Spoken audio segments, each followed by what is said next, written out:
Hey everyone, welcome back. Today, we're going to talk about one of the early cultures in Europe, the Vinca culture. Also called the Turdas, Vinca culture, was a Neolithic civilization that lived in Southeast Europe between about 5400 and 4500 BC. It's named after a big ancient village called Vinca Belo Brado, found by a Serbian archaeologist named Miloš Vasić in 1908. What made this culture really special was the way they built their villages and did their ceremonies. Plus, their pottery was amazing. They made these shiny, dark-colored pots that looked really fancy for that time. The Vinca people didn't just farm like the earlier groups, they made farming even better. Because of that, more and more people were able to live together, and some of their villages became huge. Even though they lived far apart, they stayed pretty similar by trading important items with each other. But they weren't all ruled by one leader or anything like that. Another cool thing about the Vinca culture is their little statues. They made lots of figures that looked like people and animals. They also created the Vinca symbols, which some experts think might have been an early kind of writing. Even though the Vinca culture is usually thought of as part of the Stone Age, they were actually some of the first people ever to figure out how to melt copper, way before most others.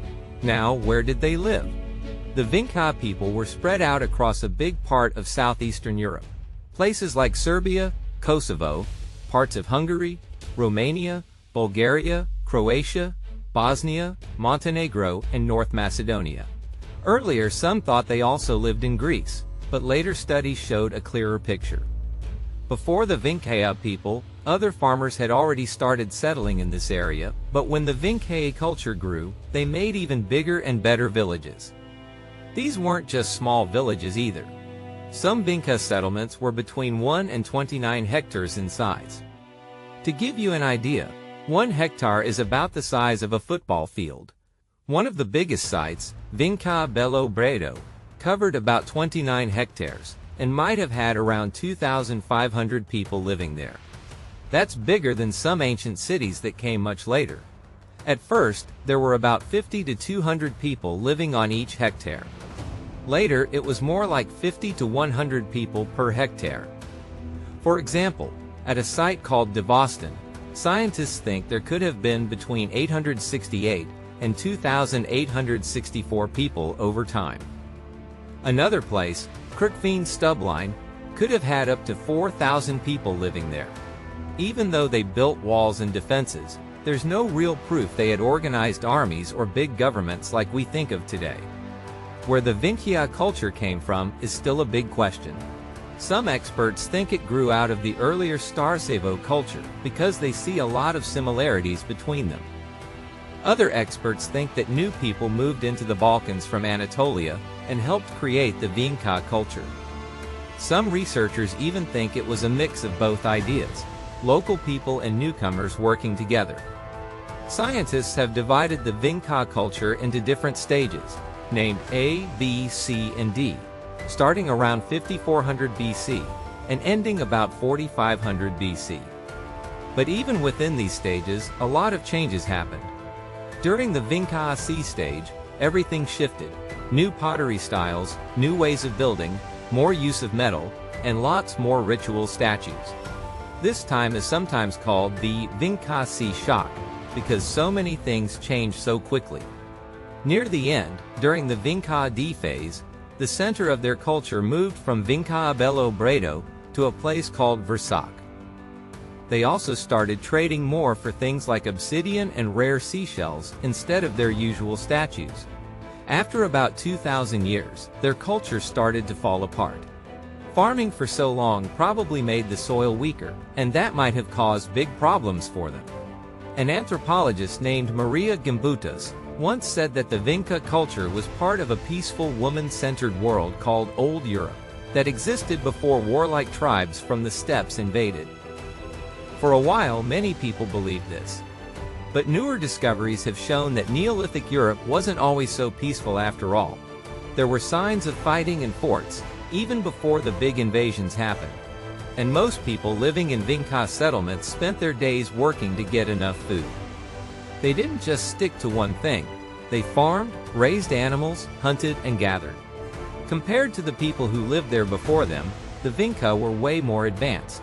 They focused on growing crops like wheat and barley that gave a lot more food. They also used animals for more than just meat. Cows gave them milk, leather, and helped pull ploughs to work the fields.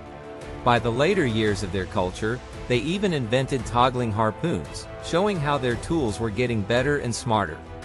One of the coolest things they did was bring new crops like wheat, oats, and flax to their part of Europe. Barley became super important too. This wasn't just about having more food. Flax meant they could make clothes from plants, instead of only using wool or leather. There's also some proof that they used cows to pull ploughs, which made farming a lot easier, and let them grow food in places that were harder to farm.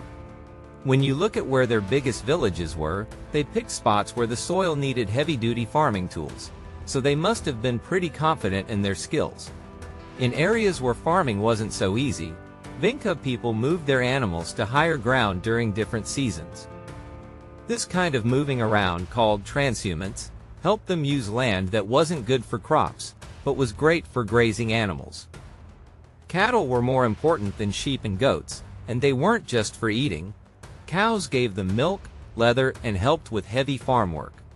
Even though farming and herding were their main ways to survive, they still hunted animals like deer and boar, caught fish like carp and catfish, and collected wild fruits and nuts when they could. Wild food was extra important in places where farming was tough.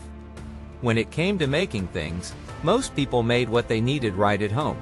There's not much proof that they had full-time potters or tool makers. But that doesn't mean their work wasn't impressive.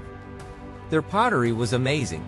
They used a special two-step process to create polished pieces called black-topped and rainbow ware. Sometimes they even decorated them with colorful powders like cinnabar and limonite after firing them.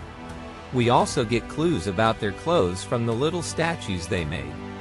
It looks like they wore open-necked shirts and skirts with cool decorations. They wove their clothes from flax and wool, and even made buttons out of shells or stones. Not bad for thousands of years ago. And get this, one of their sites, called Plaquenich, gave us the earliest copper tools ever found in the world. But they weren't making lots of metal tools yet. Most of their tools were still made from stone, bone, or antler. It seems like they mined a lot of copper ore, but instead of making tons of tools, they used the powdered copper for decorating pottery, or maybe even for body paint.